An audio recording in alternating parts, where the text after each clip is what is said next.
सबसे नजदीक होते हुए भी सबसे दूर चला जाएगा। जीवन के लिए, आत्मा के लिए, सर्व जगत के लिए हितकारी कल्याणकारी संस्कार हमारे और हमारे नजदीक होते हुए भी दूर चले जाएंगे।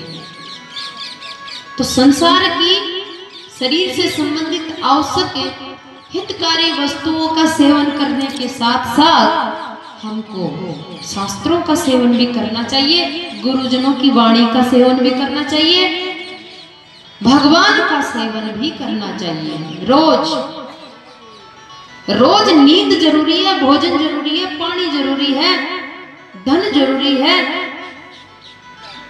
कर्म जरूरी है, वैसे ही रोज भजन भी जरूरी है, ज्ञान भी जरूरी है। ज्ञान भी भोजन है। ज्ञान रूपी भोजन, भजन रूपी भोजन, नाम रूपी भोजन, ये आत्मा का भोजन है। और हम एक नहीं है, हम दो हैं, एक शरीर और एक आत्मा। तो शरीर जो नाशवान चीज है उसकी सेवा में तो पूरी जिंदगी लगे रहते हैं, लेकिन जो अपना असली रूप है उसकी तरफ कभी मुड़ के नहीं देखते हैं, इसलिए इस चक्की से कभी बाहर नहीं निकलते। तो इसलिए भागवत का उद्देश्य क्या है? प्रत्येक जीव के अंदर भक्ति, ज्ञान और वैराग्य,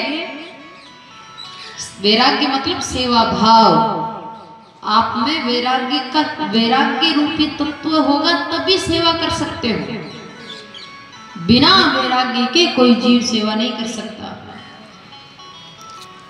तो भागवत सच्चिदानंद स्वरूप है और जो इसकी शरण लेता है वो धीरे धीरे सच्चिदानंद स्वरूप में परिणित होना शुरू हो जाता है। सच्चिदानंद स्वरूप भगवान का स्वरूप है।